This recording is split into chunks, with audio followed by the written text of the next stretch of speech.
चंद्रिका, सबसे पहले तो आपसे ये जानना चाहेंगे, क्या लगता है आपकी जर्नी आपके लिए सेटिस्फैक्टरी थी या नहीं थी? सबसे पहले जय श्री महाकाल। बात अगर मंजिल की ना की जाए, सफ़र की जाए, तो मैंने अपना बहुत अच्छे से प्रेजेंट किया है। जो मैं हूँ, मैंने वो लोगों के सामने आया है। तो हाँ, जब लोगों ने मेरे लिए अपनी राय बदली, वहाँ अंदर जो लोग थे उन्होंने मेरे लिए अपनी राय बदली, तो मैं विन वहीं हो गई थी। मुझे और कुछ नहीं चाहिए था, मुझे ट्रॉफी से प्यार नहीं था, बट ये था कि हाँ, जितना चल रहा है अच्छा चल रहा है। आपके हस्बैंड ने मेकर्स को ब्लेम किया है कि अनफेयर डिसीजन है ये। हाँ। तो आपको लगता है इससे पहले जितने इविक्शन हुए हैं, आपको नहीं लगता है कि वो भी काबिल थे? नीरज भैया टॉप 1 पे। यस, तो सबसे पहले उनको एलिमिनेट पोलो, किया। पायल चौथी में। हम्म।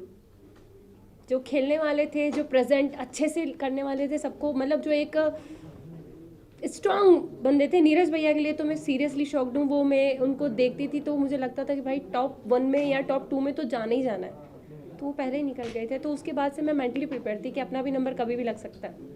चंद्रिका, आपने गेम खेली, लेकिन आपको ऐसा नहीं लगता है कि मलिक फैमिली के अराउंड ही आपका गेम घूमता रहा एंड आप इविक्ट होकर बाहर नहीं, निकल गए? मैं गेम खेलने पे एक पॉइंट कहना चाहूँगी, मैंने गेम खेली नहीं। मैं जो थी मैं वहाँ थी। मुझे एक घर मिला था, घर के अंदर 16 लोगों से मुझे डील करना था, 16 डिफरेंट माइंड के साथ मुझे डील करना था। रही बात मलिक फैमिली की, मैं जितना टाइम जिसको दे सकती थी, मैंने हर एक इंसान को जानने के लिए टाइम दिया। अरमान भैया, कृतिका, पायल, शिवानी, लव, विशाल, हर एक इंसान को टाइम दिया। रणवीर भैया, इवन दीपक भैया, मुझे जितना जिसके साथ टाइम स्पेंड करना था, मैं बेटी हूँ, जिसको जितना जानना था मैंने जाना। चंद्रिका, कहीं ना कहीं आपने विशाल को बहुत ज़्यादा डोमिनेट किया शो में। वो हमें सामने एज अ ऑडियंस देखने को भी मिला। बहुत ज़्यादा आपने च्युइंगम की तरह उसे खींचा, जो कि कहीं ना कहीं वो गलत ही हमें दिखा। और जहाँ तक अरमान मलिक की बात करें, उन्होंने थप्पड़ के बाद उनका रिएक्शन आना बंद कर दिया, बट आप बार बार टोन कर रही थी विशाल को। अगर विशाल के बाहर के अगर मुंबई के ऑडियंस देखी जाए, तो विशाल को कहीं ना कहीं सब जानते हैं, एज अ मीडिया फ्रेंड हम भी जानते हैं। आई थिंक वीडियो सभी के सामने बाहर आया था, ठीक है। हम 16 लोग जब एक घर के अंदर होते हैं, हमें नहीं पता बाहर क्या जा रहा है क्या नहीं जा रहा। हर वक्त हम किसी इंसान के साथ नहीं बैठे होते कि किसके साथ क्या है क्या नहीं है, ठीक है। मेरे विशाल पे कैरेक्टर पे कोई उंगली उठाई नहीं। जब विशाल का एक वीडियो पायल ने कहा कि भैया इसने इसके लिए ये शब्द बोले, और लव जो 24 घंटे उसके साथ रहता है, उसने उसको प्रूव किया कि हाँ भाई इसने बोला, तब मेरा रिएक्शन बाहर आया। सेकंड, जब कृतिका ने अपने छोटे कपड़े जितने थे वो वापस कर दिए कि भाई मैं नहीं पहन सकती, तब मुझे लगा कि यार क्यों किसी के लिए अपना आपको चेंज किया इस लड़की ने। वो खुल के जी भी नहीं पा रही, कपड़े भी नहीं पहन रही। हाँ, ये गलत लगा। तीसरी बात, जब ये हमारा जब उनके मम्मी पापा आए और वो रोए, तो मुझे कहीं ना कहीं लगा कि यार गलत हुआ है। ऐसा मतलब ऐसा फील हुआ कि यार शायद कुछ गलत डिसीजन तो नहीं था मेरे, इसके बारे में राय तो गलत नहीं थी, क्योंकि एक मैं भी मैरिड वुमन हूँ। कोई मुझ पे भी ऐसे उठाएगा, क्वेश्चन उठाएगा, तो मेरे पति को बुरा लगेगा। तो मुझे उस वक्त बुरा लगा, मैंने विशाल का साइड लेना बंद कर दिया। बट जब उसकी मम्मी पापा ने बोला, सारी चीज़ें हुई, हाँ मुझे हर्ट हुआ। मैंने उससे हाथ जोड़ के माफ़ी भी मांगी। मैं किसी से वहाँ घमासान दुश्मनी मोल लेने नहीं जा रही थी। मैं किसी को, कैरेक्टर को कभी जज नहीं करती। मैं वो लड़की हूँ कि लोगों ने अभी तक मुझे जज करा है, तो मैं कभी किसी को जज नहीं करती। बट उस घर में जो हमको हाँ या ना में आंसर पूछा जाता, यस या नो, बीच का कोई सीन ही नहीं था। तो हाँ, ना तो ना। बट जब मैं बाहर निकली हूँ और विशाल के कुछ वीडियोस मुझे दिखे हैं, और आई थिंक आप लोगों को भी दिखे होंगे, सबने अपनी अपनी राय दी थी और मैं अपनी राय देती हूँ, विशाल ने गलत किया। वेल, आपको बोल रहे हो कि विशाल ने गलत किया, agree to you, but the thing is कि आपने शिवानी को जाकर कहा था, आपने शिवानी को बोलने की भी कोशिश की, आप उसके साथ सेफ कैसे फील कर सकती हो? सेफ फील वर्ड नहीं यूज किया मैंने। भी बोला, नहीं बोला था।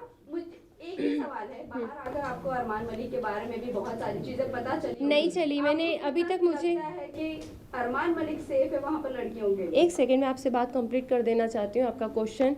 मैंने कभी शिवानी को विशाल के साथ उठना बैठना के लिए मना नहीं करा। मैंने अपनी एक राय रखी, क्योंकि जब वो सीन हुआ था उसके 2 दिन के बाद मैं उस जगह से हट चुकी थी। शिवानी बहुत अच्छे से, शिवानी हमसे कहा था दीदी आप हमारे साथ क्यों नहीं बैठते, तो मैंने 2 दिन के बाद शिवानी को ये जवाब दिया, शिवानी सिर्फ आपसे एक चीज़ पूछेंगे कि आप एक गाँव की लड़की हो, आप एक मतलब बहुत बड़ा मैटर था, हर चीज़ थी, एक किसी का सामने आया था, तो हमने बस उससे इतनी बात पूछी थी कि शिवानी आप वहाँ बैठ के कैसे हंस सकती हो, आप उस इंसान को गलत क्यों नहीं बोल रही हो, मुझे बस एक चीज़ बताओ। मैंने उसको बैठने के लिए मना नहीं करा। सेकंड, अरमान जी की बात आती है, मैंने अभी तक कोई वीडियो नहीं देखे, मैंने मोबाइल भी हाथ में नहीं लिया है। जब उनकी सारी मैं धीरे देखूंगी जो चीज़ हुई है, अगर वो गलत होंगे तो मैं उन्हें गलत जरूर बोलूंगी। चंद्रिका, Last आपने question. रणवीर सर की बात करें तो उन्हें भी आपने बोला था कि विशाल और रणवीर जिस तरीके से लड़कियों को देखते हैं, छोटे कपड़े पहना, हम अनकंफर्टेबल हो जाते हैं। हमने एक clip में सॉरी, देखा था। मैंने रणवीर का नाम यूज आज तक नहीं किया होगा। साई केतन के बारे में भी जब उन्होंने या। आपको मसाज ऑफर की थी, आपने उनके बारे में भी अब कुछ अलग इमेज बनाई थी अपने आप हर दिमाग जगह में। जा हाँ। जाके चंद्रिका अपने बारे एक में क्वेश्चन करेंगे आप मुझसे, दोनों के मिक्स हो गए क्वेश्चन शायद। क्वेश्चन यही है कि आपने अभी कहा कि मैं किसी के बारे में कुछ Judgment नहीं देती, judgment right, नहीं देती। right. फिर उसी के वर्डिंग में जब आप- मसाज वाली बात आई थी, शायद मेरा कंधे पे एक नस चढ़ी थी, एक टास्क मिला था गुड्डी वाला, उसमें मैं फिसल गई थी, गिर गई थी, तो मेरे कंधे पे नस आई थी और शायद सना सुल्तान ने उस वक्त मेरे हाथ की मसाज करी थी। सारी चीज़ें, मैं बाहर घूम रही थी क्योंकि मैं दर्द बहुत ज़्यादा हो रहा था, मैं किसी को बता नहीं पा रही थी। तब साई ने मुझे कहा, चंद्रिका मैं तुम्हारे कंधे की मसाज कर देता हूँ। उसको मैंने हमेशा एक भाई की नज़र से देखा है, ज़्यादा बात मैं करती हुई उससे नहीं दिखी हुई होंगी, क्योंकि हाँ, ज़रूरी नहीं है कि साथ बैठोगे तो ही इज्जत है, दूर से भी इज्जत थी, सलाम था, हर चीज़ थी। बट मेरे को पता था कि मेरा इंसान बाहर बैठा है, मेरा ऑलरेडी लोग मुझे हर चीज़ के लिए जज कर देते हैं। शायद वो उस दिन मेरे कंधे की मालिश करता तो लोग मेरे पति को कहते, देख भाई तेरी पत्नी गुल खिला रही है अंदर, देख वो एक, क्योंकि मैं उन चीज़ों से निकली थी, हर एक वर्ड के लिए मुझे जज किया जाता था, तो मुझे पता था कि मुझे बाहर कैसे जज किया जाएगा। इसलिए मैंने कहा था कि भाई मेरा बाहर आदमी बैठा है, शायद उसको वो चीज़ गलत लग जाएगी, लोग गलत समझ लेंगे, क्योंकि अभी भी सेम विशाल के साथ वही हुआ है, बोला कुछ बाहर कुछ आया, सेम मेरा भी यही था कि मैं करूँगी कुछ, जाएगा कुछ और। बस थैंक यू सो मच।